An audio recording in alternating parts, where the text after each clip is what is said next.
From Shield Studio 22A, this is Safety Synergy Podcast. I'm Elliot Laratonda. My guest today represent a panel of facility management professionals, Rob Gavlock with the Department of Chemistry, Nathan Hamm with Huck Institute, and Cody Pettenger with Material Science Engineering. Our discussion is titled The Intersection of Facilities Management and EHS. Let me tell you about my guests. Rob, again, represents chemistry, a chemical focus of facilities and research. Rob joined Penn State in 2012 after working in the Marcellus shale industry as Director of Transportation and Safety for a trucking company. His first role at Penn State was as a facilities supervisor in the Office of Physical Plant, where he directly managed 25 hourly employees. In 2017, Rob was promoted to ship supervisor, and in 2022, Rob transitioned into his current role in chemistry, where he serves the Department Safety Officer and Chair of the Department Safety Committee, in addition to his facilities responsibilities. Nathan represents the Huck Institute, an institute that does biological research, so we have a biohazard or chemical focus there. Originally from Warren, PA, Nathan attended Eastern Nazarene College in Quincy, Massachusetts, a suburb of Boston, graduating with a BS in chemistry. Nathan worked as a chemical water treatment consultant, engineer, and sales representative for a branch of General Electric, which became Suez Water Technologies and Solutions, which is now under the Veolia umbrella. Nathan came to PSU in September 2022. Cody represents Material Science Engineering. I might call it MATSE. We have a focus there in research of physical and both chemical hazards as well. Cody Pettenger is a facilities representative at Penn State, where he plays a key role in supporting departmental operations and research infrastructure. With a strong background in facilities coordination, equipment fabrication, and equipment repair, Cody oversees a diverse portfolio of spaces, including research laboratories, shared facilities, and specialized support areas. He serves as a liaison between his department and central physical plant operations. Cody is also actively involved in safety initiatives, often bridging the gap between facilities and EHS to ensure compliance and promote best practices. His collaborative approach and hands-on experience make him a valuable contributor to both operations and safety. And hopefully now, listeners have a context for who we're talking to. Thanks for doing this, by the way. Hope you like the space. Hope you enjoy yourselves. We're just having a chat here. And we're going to go through kind of a question and answer to bounce off ideas to each other, maybe share some best practices, and give some insight to the audience, which again would be safety professionals or facilities professionals that work at universities across the nation. Okay. So one more time, as a reminder, we have Rob Gavlock representing chemistry, Nathan Hamm representing Huck Life Science Research, and Cody is representing Material Science Engineering. So when I say those names, I might give some cues or reminders of their portfolio, the department that they serve or institute, and just as a reminder to the listeners. So first, guys, let's talk about your facilities team and support you have around you. So Cody, can you tell us about who you work with? Yeah, sure, Elliot. Thanks for having us, by the way. Yeah, so my team is myself. I got 2 engineering support specialists that I work with. Our primary support is for graduate research. We assist with everything from equipment repairs, custom fabrication, and installations. And then, obviously, we manage safety and access within our office. Yep. So yourself, 2 other guys that help you out. Yep. I'm supporting facilities, research, fixing equipment. You have the pump shop there. Things break down, or just supporting research in general. You're there to help facilities run, and you oversee that crew. Yep. Gotcha. Nathan? Yeah, thanks for having us, Elliot. I work for the Huck Institute, the Life Sciences, and on our team, it's a team of 3 who report to one overarching facilities coordinator. But the reality of the situation is that all 4 of us are kind of cross-trained to more or less support different life science research-focused labs across 9 different buildings on campus. When I think of my role, or our role, I should say, it's really to be that liaison between the researcher and OPP to get things fixed. Sure. I joke a lot that it's like if you're at home and your furnace breaks down and you don't want to figure out who you have to call to get your furnace fixed, you just call us and we figure out how to get that fixed. Gotcha. And that is much bigger than a furnace, Sure. Yeah. A little more complex, but yeah. Rob, why don't you tell us about your team? Elliot, glad to be here today. I have a team of 5 people that report to me. I have 2 hourly employees that are facilities maintenance employees. One of them does the job of a vacuum pump repair in our shop and Pawn Lab. Yep. I have 2 engineering support specialists. Their role is to repair the scientific instruments that are owned by the chemistry department. They also do jobs outside for any entity on campus. We also collaborate with other universities to do some projects right now. We're doing something for a university in Canada. I also have a part-time glass blower. We have a scientific glass shop that's in Pond Lab. He also reports to me. So lots of similarities there, some overlap, some differences and stuff, and we'll highlight those later going forward.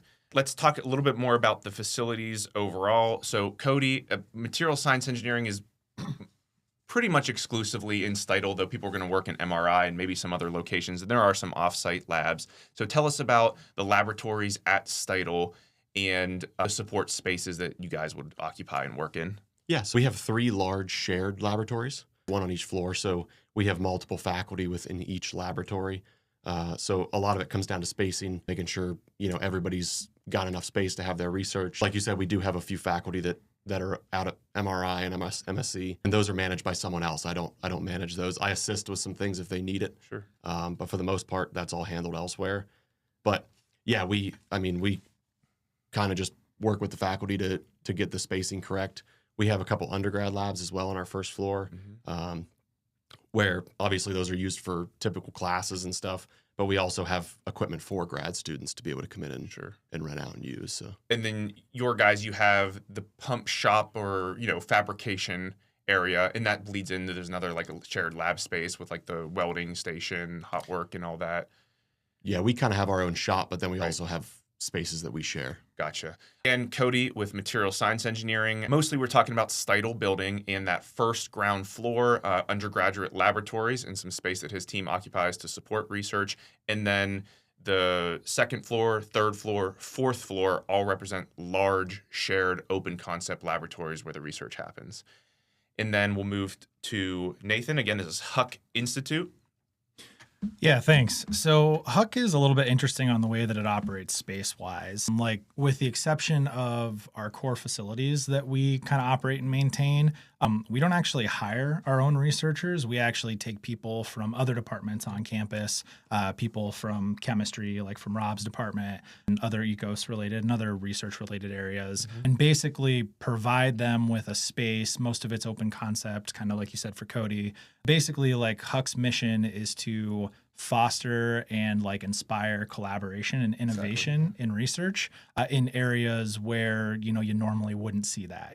Just off the top of my dome, I think of, putting a neuroscientist next to a virologist and seeing what happens. Yeah. Or, like I've seen stuff like hiring somebody from the mathematics department or somebody with a background in stats to sit near like disease-focused people who can, foster that innovation of working together and coming up with new awesome things in research. And our team supports basically, like I said earlier, we have space in 9 different buildings across campus. I could go through and name all those, but I feel like for the normal audience, it's not going to mean a whole bunch.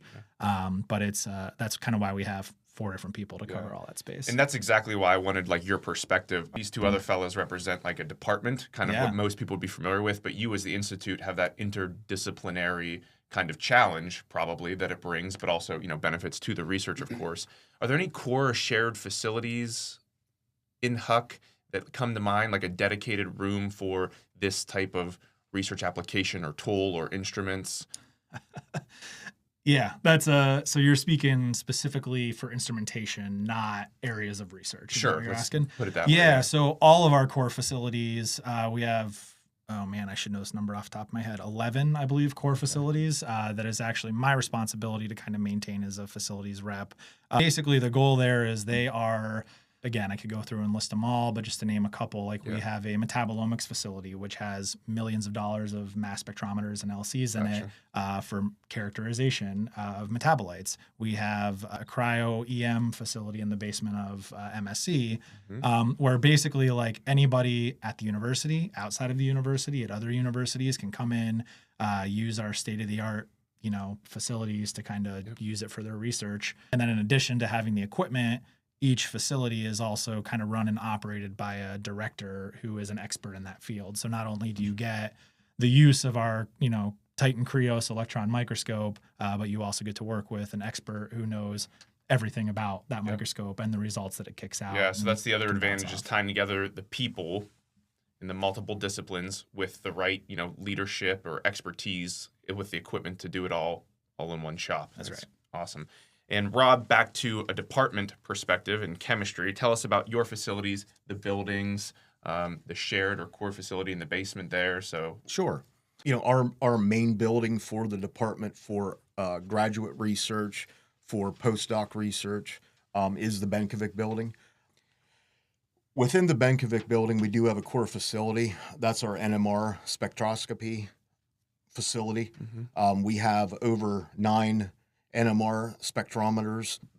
They range in 7 Tesla to 20 Tesla power for the magnets.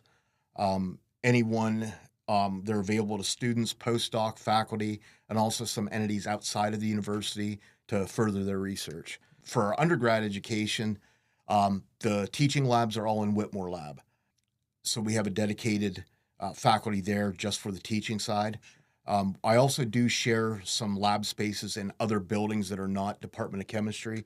I have 4th floor of Wardick, Wardick is one of the Huck assets. We have a lab in there. We also have some lab space in South Freer and also Davie Lab. Gotcha. So again, I'm trying to illustrate it for people listening. Benkovic building, which is Research Central, would have the basement, which is some research space, but also the NMR facility. And then 1st, 2nd, 3rd, 4th, and 5th floor, all research labs of various focuses or disciplines of chemistry department. And then a few ancillary lab groups in other departments or buildings, that is. And then finally, the undergraduate operation occupies a building of its own. And there you have general chemistry, just roughly speaking, general chemistry on a floor, all teaching labs. You have organic chemistry, and you have PCAM and analytical. Correct. So I think that kind of summarizes it there. So a little bit more on your roles. How would you describe your position to us EHS people that might not get it, right? Or you're at your backyard barbecue and your aunt asks, what do you do again? So how would you describe that? Yeah, to keep it simple, babysitting. There's just babysit the building, got to keep it up and going.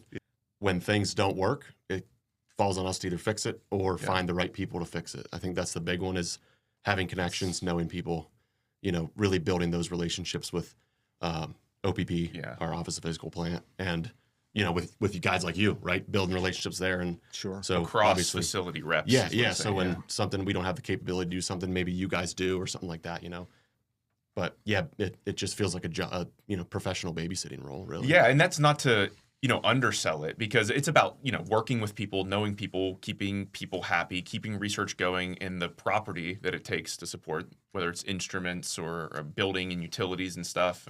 And yeah, I think that's a good way to put it.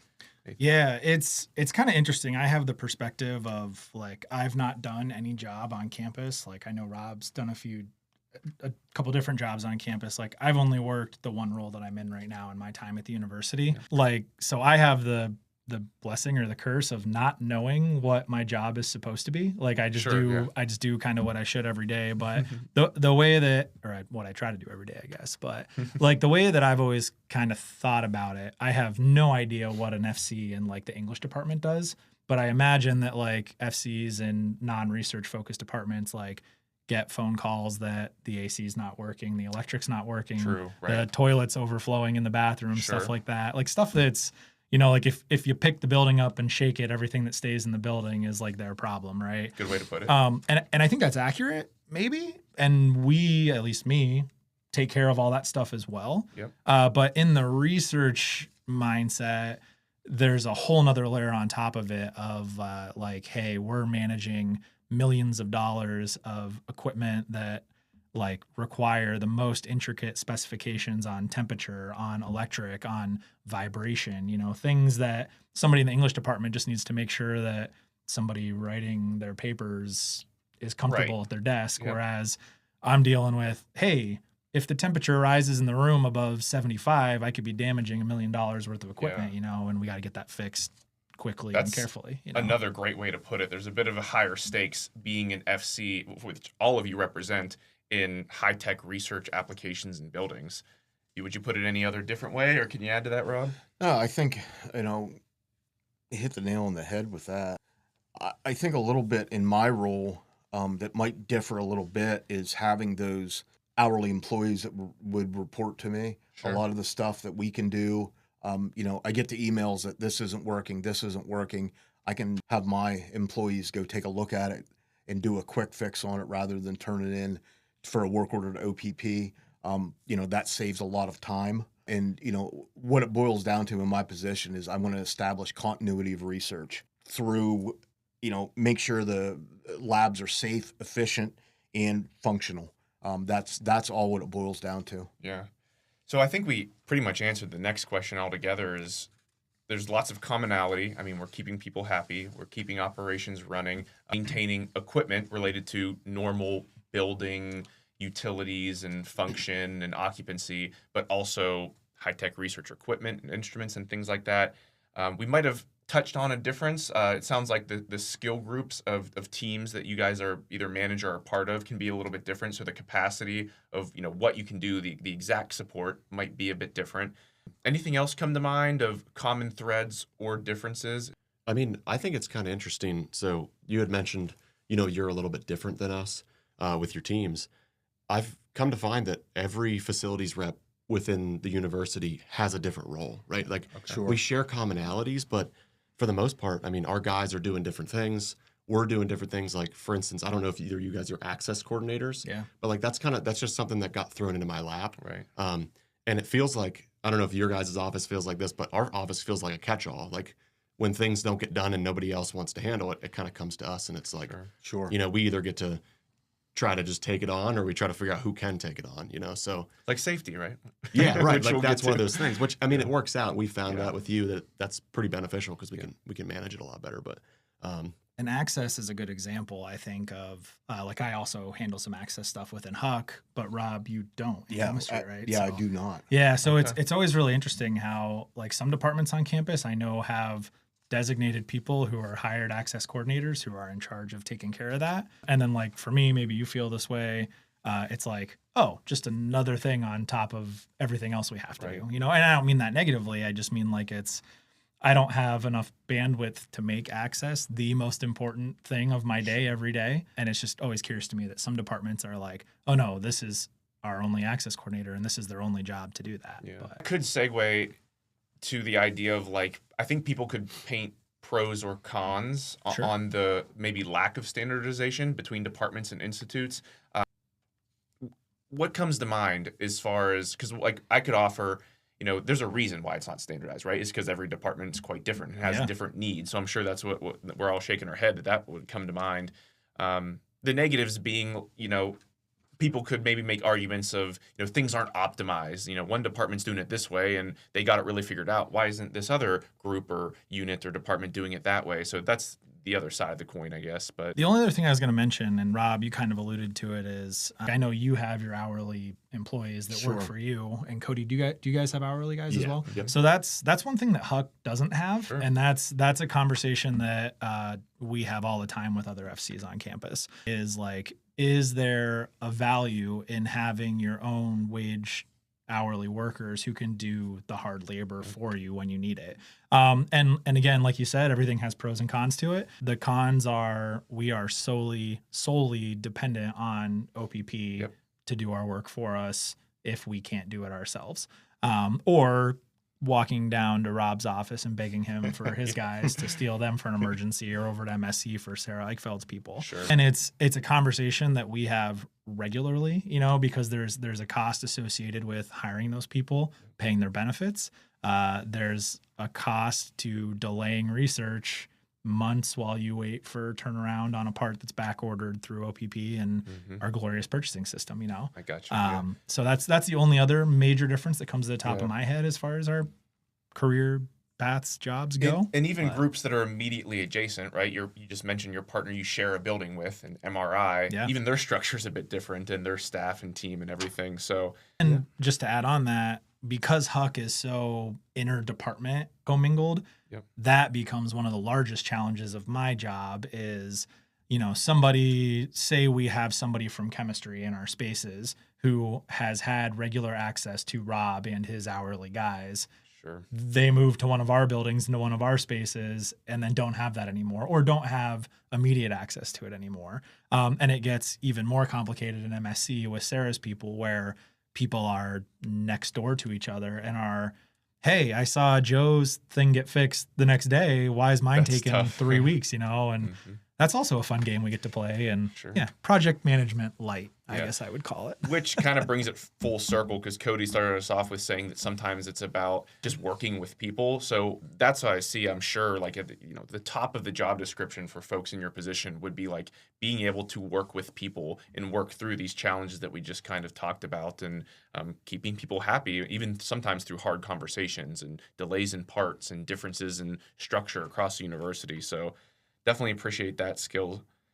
Next, we wanted to kind of talk about your roles in safety, because it's very often that facility folks here at Penn State get asked to be our designated safety rep for the unit, or we might call it a departmental safety officer or something like that. So everyone fills that in a different way. So let's just kind of talk about your role to safety. If you don't mind, we'll keep it broad like that. Like, how do you see your role in safety at MATC, Cody? When I came on, the previous facilities rep was the safety officer. It had just been his role for a number of years, and I kind of assisted with that and took it on for a brief stint. And then as I transitioned into the new facilities rep position, one of my guys actually had taken it on previously when he had started as kind of having an extra job duty to put on his JRW. Yep. And we kept it that way because we felt like it didn't stretch my time too much, because it's an undertaking to have a safety Sure. officer role and everything. And we thought that he could really put full attention into it, along with, working with equipment and stuff, because oftentimes he's in the labs a lot more anyway. So he's seeing things that people are doing that maybe they shouldn't be doing. He's out and about a lot more. So. Yeah. And I would say of the panel here, material science engineering, Cody, your group, they distribute that hat, right? There's multiple people wearing a hat of safety, and it's a distributed model for the purposes of, coverage. That way, if someone moves on or whatever, you have someone that understands like what duties the facilities group as a whole was helping to fill and support with safety. And then we have, Dr. Nathan Smith that fills a role too with his lab safety manager interactions and oversight. So let's go to Nathan. How do you see your role for safety? Could you talk about that? Yeah. I feel like on the record, the first thing I have to say is safety is our number one priority, Of like course, in yeah. everything that we do, just so that's on the record for all to hear. Yeah, thank you.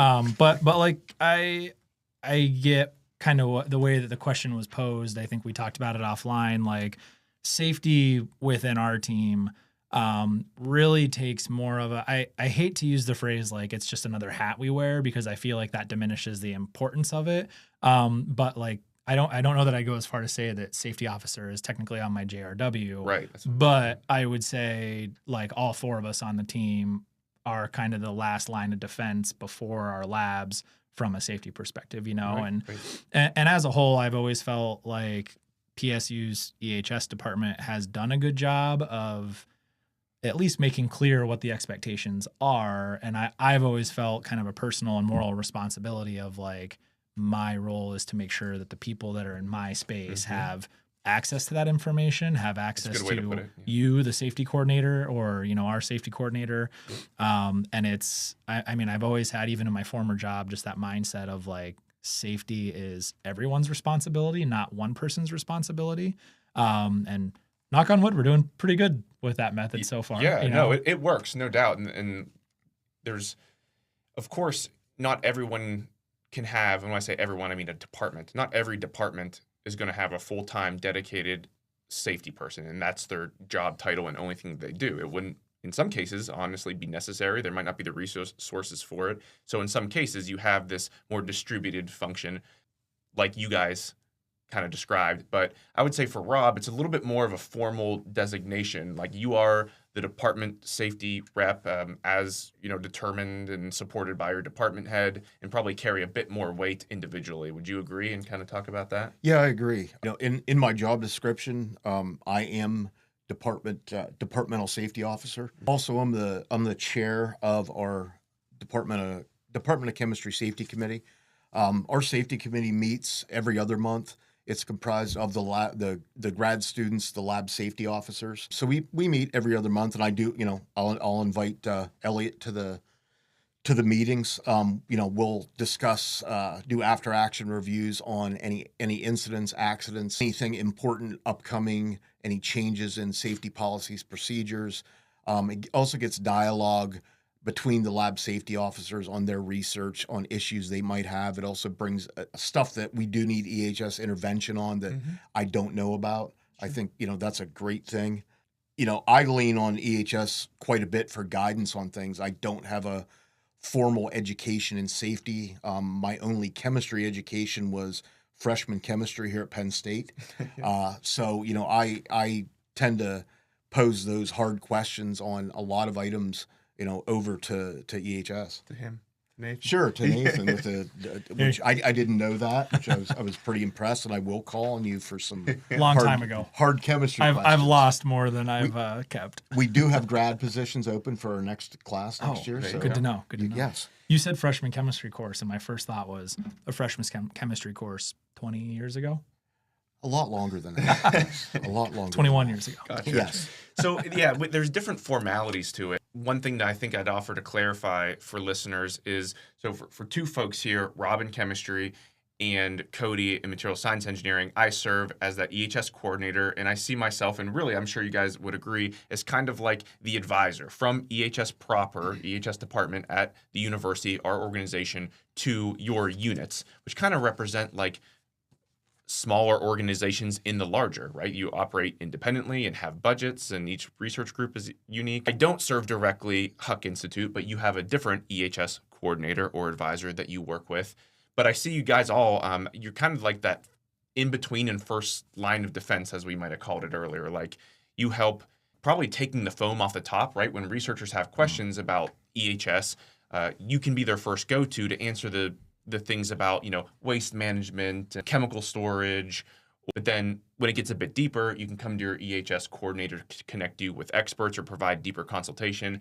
And of course, we have some routine services that we work through. Like I'm going to come to Matt C in chemistry at least once a year to do thorough consultations with each of the PIs and lab groups. And then that opens up opportunities from there because there's always more to discover and more to talk through when it comes to health and safety. But what do you think about the idea of making it more official, right? So this concept comes from, I feel like some people are given this duty of safety officer or safety rep for their unit or department, and then it kind of ends there. And it's like, good luck, do safety for us, right? So I really think that it's important and would appreciate in your shoes, but I want your take on it, some amount of like kind of making it official, right? An appointment letter, for example, that says, hey, thank you for being our safety representative for this department or institute. Here's kind of our minimum expectations of the roles you serve. Let us know if you have questions or how we can support you, kind of things like that. Have you guys had that, or do you have any thoughts on that kind of idea? Or I feel like, the expectations have been relatively clear since I started a few years ago. I think that was because the facilities rep that was in that position prior was just so experienced with safety. I mean, he had helped develop the safety program within Penn State and really kind of led the way with it in MATSE. And so there wasn't really a point to where I felt like we didn't know our end goal, right? And there's always changes to be made. There's always things that we can do better, right? And then we can find, and we're always open to those suggestions. But I think a big thing too was you had started, I think, a little bit before I did, Elliot. Mm-hmm. And you were very clear about setting those standards from the beginning. I mean, you came in and you were like, yeah, this is what I expect when I do a safety consult. This is what I'm going to look for in hazards and things like that. So we knew right from the start what to do. Do I think having something formal would be better? Yeah, I think it'd be great because I think it would help other departments too. And it would help us to really reinforce that, to go to people and be like, hey, it's not just because Elliot said this is what you guys need to be doing for your safety. This is something that EHS came together as a whole, they wrote down, and they want you guys to follow this standard because that's what safety is, right? Sure, yeah. I think the one thing it does provide, if anything at all, is like a clear, say you get an appointment letter from the director, the department head that outlines your duties, and EHS helps formulate those, whatever. Sure. It helps at least show like a commitment to safety from that management or that director that says like, hey, this is important. We're formalizing it, and we expect you to lead this charge. So I think if all else, it does that. Anything to add, Rob? I agree with that, Elliot. As far as like the buy-in from top down, when we were working together on our ISP certifications for Department of Chemistry, one of the items that we had to do was establish a mission statement. Right. So I drafted a mission statement, and it is signed by the department head. We had a department head change. I, wrote a new document, had that department head sign that.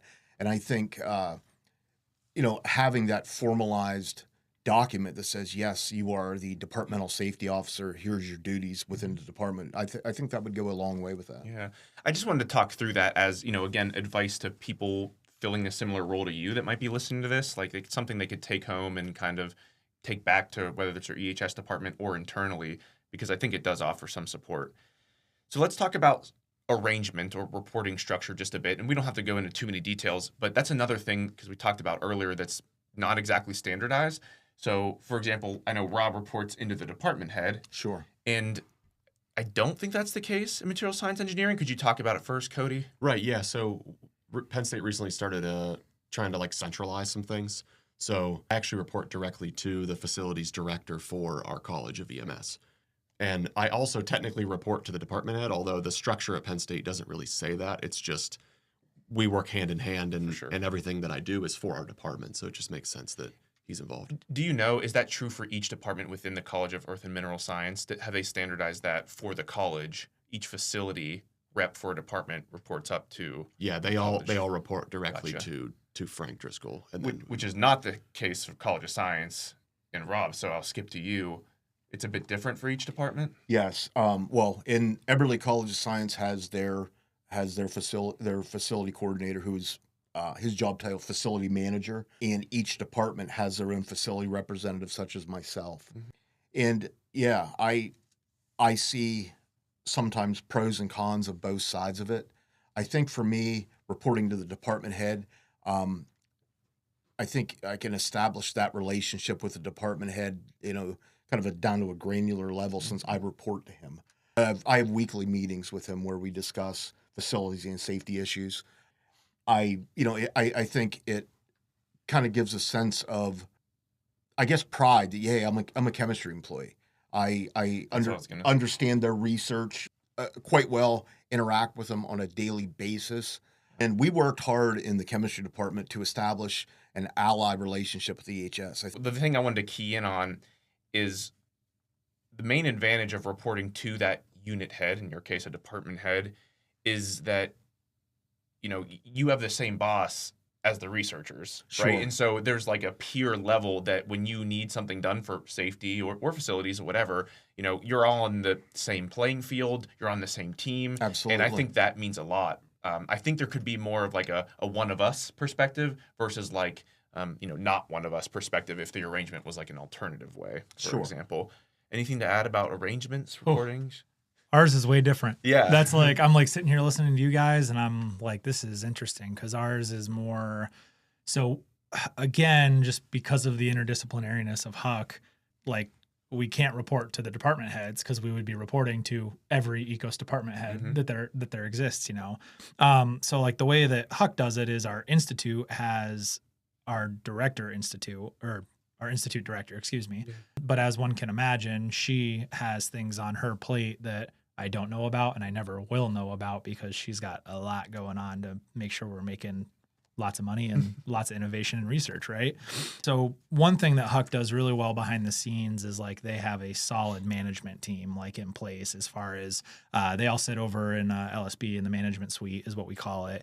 The suite itself has our managing director, which basically serves as the number 2 to our institute director. She serves as our FO in a lot of cases and does a lot of really great work for us. And although she's not a facility person, our facilities team reports directly to her at the end of the day, and then she reports to our director, which personally, like I think works really well, at least in our case, just because it gives a buffer between us and our institute director. Because to be frank, in my position, if our institute director is hearing about every little thing that we do, Sure. it's because we're not doing our jobs very well. You know what I mean? And so it's kind of better that way in a lot of ways. But we also have the blessing of like she's extremely personable and cares about what's going on in our space, our institute director. So she makes a point to meet with our head of facilities on a regular basis, you know. So facilities still has a direct line Absolutely. to executive, leadership and everything, Yeah. which is critical. So a little bit of differences, and again, always pros and cons with any of this, but I just wanted to kind of point those out. Yeah. So let's talk about the kind of the synergies between facility reps and EHS. And when I say that, it's also the title of the podcast, we're trying to talk about the benefits both ways, right? Because you guys help me out, and I like to think, I hope I help you out. And I'll kind of start, I certainly see facility representatives as a critical role, especially serving as a liaison to the OPP, or Facilities and Maintenance Group at a whole at Penn State.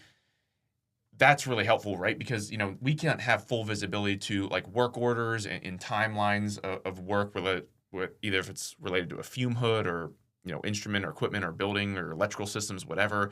But you guys have the in, right? And can serve as that liaison between EHS, because you all know there's certainly an intersection between like EHS and maintenance and corrective maintenance, preventative maintenance, and all that. So that liaison work is really important, and knowing people and being that connection, because, if I service multiple colleges and a whole bunch of departments, I can't know every single person and where they are, but I can lean on you guys to know who's who and who's where. So that's really essential for me and is a vital resource. Anything else that you guys can think of as far as synergies, how you might see EHS as an advocate, or how maybe you guys have contributed to the EHS side of the house? Anything come to mind? I mean, for us, the first thing that came to mind for me was just chemicals, right? And Rob brought this up earlier, having a background in chemistry, right?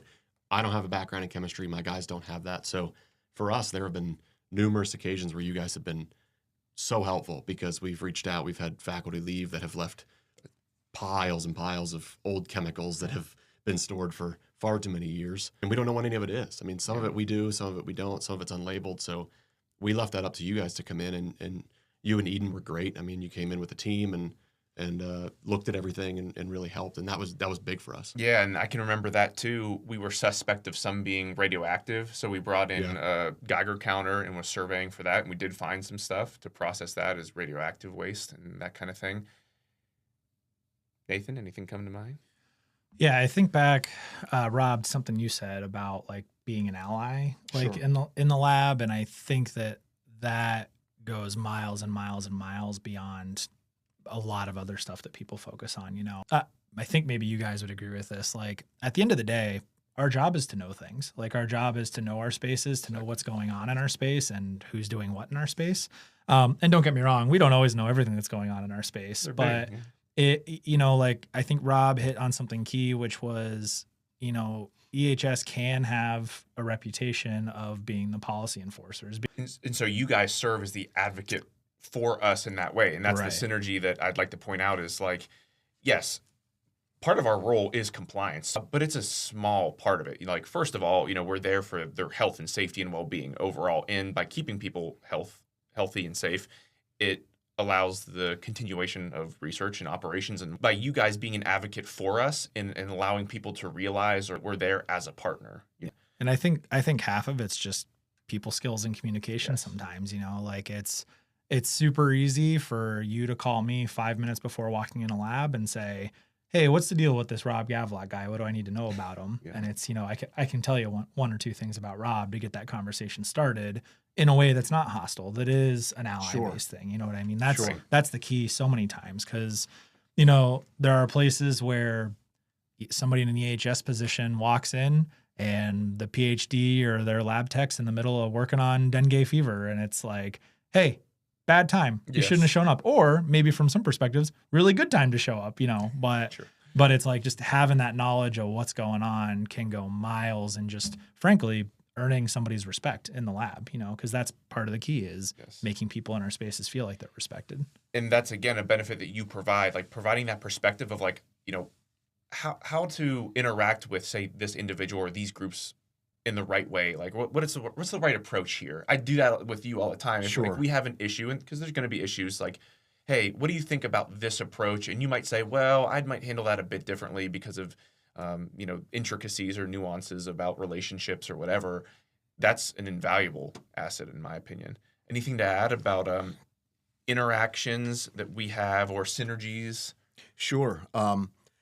We just hired 3 new faculty members.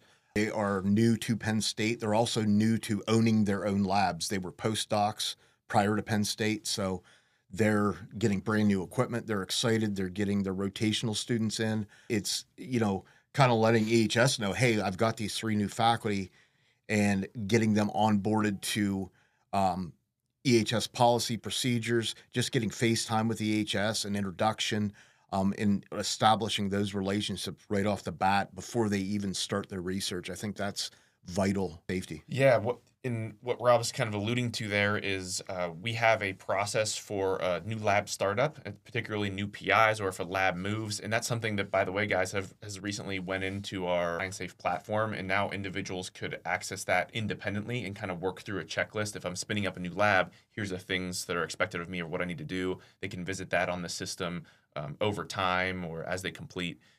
We worked through some flammable storage situations there. So the organic chemists are up on the 4th and 5th floor. And for those that don't know, there's limits to how much flammable material you can store in what we call a control area of a building. And that's reduced as you go up higher. It's harder to get, fire safety equipment and responders up there. And so having organic chemists up there, there's a whole bunch of solvents and things. So we had some improvements to make. And Rob and I worked together to reduce quantities of flammable liquids on those higher levels. We established a flammable storage room in one of the high-haz locations that you already had established and repurposed, and moved some acids and other materials over to a different location and established a dedicated flammable storage room on the ground level. So that was a significant risk reduction, I think, that we worked together. Any other, it's kind of the last topic, because we kind of already touched on it through synergies. Any other safety, EHS interactions or initiatives in your department, whether it's through EHS collaboration or if it's independent to your unit or department? Cody, we can start with you. Anything coming to mind? Over the last year, we've been implementing a new 5S program. It's been really great for us. We kind of have been collaborating with MSC a good bit. Sarah Eichfeld over there is doing a wonderful job with that. They've been kind of refining their approach over the last maybe 5 years or so. And so they helped us hit the ground running. I mean, we were able to get it. We've got 4 or 5 labs now that are interested or already participating. Mm-hmm. And it's been great. We've seen a good improvement with safety and cleanliness and things throughout the labs. Yeah, and there's no doubt that good housekeeping, organization, what 5S brings a method to bring to the workspace is 100% aligned with safety. I promise you could walk in the lab, and even if it's like subjective, if it looks a mess, I guarantee you that space is not a good safety performer either, as far as findings and history and that kind of stuff. So that's very much appreciated. And just to bounce some things off, we actually just did a podcast with Sarah, and we talked about they're spinning up kind of like a recognition program. So labs that are really good performers in one category of this rubric might be like housekeeping and like 5S achievement. Another might be performance in like safety consultations and findings. Another one might be, independent safety talks and communications that a group provides. And you could imagine what these categories might be, and then they're rated, like say 1 to 5 or whatever. Then they get a score, and it gives them like the gold standard or silver medal or bronze or whatever. And it helps provide like some means to like recognition to have labs that are like outstanding and doing everything versus labs that maybe could use some improvement. So that's just an idea to bounce off you guys that another department is kind of pursuing. Any department-specific initiatives or EHS interactions? I think in general of like harmonization of space, that's a big thing with us. As I've alluded to, we have a lot of space in a lot of different places, and a lot of that space is shared with other departments who all have their own way that they do their safety stuff. Yeah, we're tolerance. And exactly, yeah. And it's tough because, like in some cases, we have a whole building that's all our building. Easy peasy, make it all the same. In other cases, we have, like Rob alluded to, the 4th floor aortic, that's chemistry. It's our building. So whose safety signs go on the doors? Yeah. The ones that Rob has or the ones that we have? It's a good question. Yeah. Or the one that EHS provides and says we can use. Yeah. And so I'm glad that you brought that up. One thing to look forward to, guys, is we are standardizing safety signage across the university. We do have some lab info sign, whatever, but then on top of that, different departments have their own signage, like MATSI does. Different groups could warn of different hazards in some non-standardized ways. Like we do have standardized signage for, say, like the use of lasers, like 3B and class 4 lasers. But then if you have magnets, say an NMR or other hazards, you might come up and walk to a door and it's just covered with signs. And you're like, which of these are important or legit and which aren't? Right. So that's part of there's going to be a line safe space risk assessment that's standardized lab signage and hazard recognition by like pictograms and everything. So it's one thing to look forward to. Any other initiatives, department specific, or in collaboration with EHS that come to mind? You kind of stole my thunder from my notes I had here, but the flammable, the flammable project that we did was huge. Yep. Eliminated a lot of flammable material, solvents off from our organic labs that are very solvent dependent. Yep. And I think by doing that also, we kind of changed their behavior on ordering. Yes. They were still in the ordering mindset of COVID era to where, we had supply chain issues. So they were ordering bulk, maybe a month's worth of solvent. And we got them down to maybe ordering just what they're going to need within 2 or 3 day period and storing that. We gave them a key to our flammable storage area. They can come down and we segregated it by PI in our flammable room. They put it away in there once it comes in and they're responsible for coming down. We gave them a key. Any hours of the day, they can come in and pull solvent off the shelf now, and that was a huge win for us. No doubt. On fire safety, on just even clutter inside the labs. We'd walk into those labs and you would see solvent cans all over an entranceways, and it got pretty, for safe passageway to go into the labs. It was terrible. We also did a variety of sampling. So of course, especially the organic chemist. Use of DCM, dichloromethane or methylene chloride, big changes there. We have different regulations now because of the EPA, lower exposure limits in laboratory environments. So EHS has been doing a large amount of DCM sampling. So we worked together there. Sure. Had all the groups sampled and down below the new exposure limit. So that's good, but some opportunities for different work practices and stuff that we identified by working with those groups. I definitely appreciate working with you guys. I appreciate you guys doing this. I think it was kind of fun. I think we might have learned something, or hopefully we left some nuggets for those listening to learn something. And unless you don't have any final words, I think we'll sign off. Well, thanks for having us. Yeah, thank you. Thanks a lot, Elliot. All right. Thanks, guys.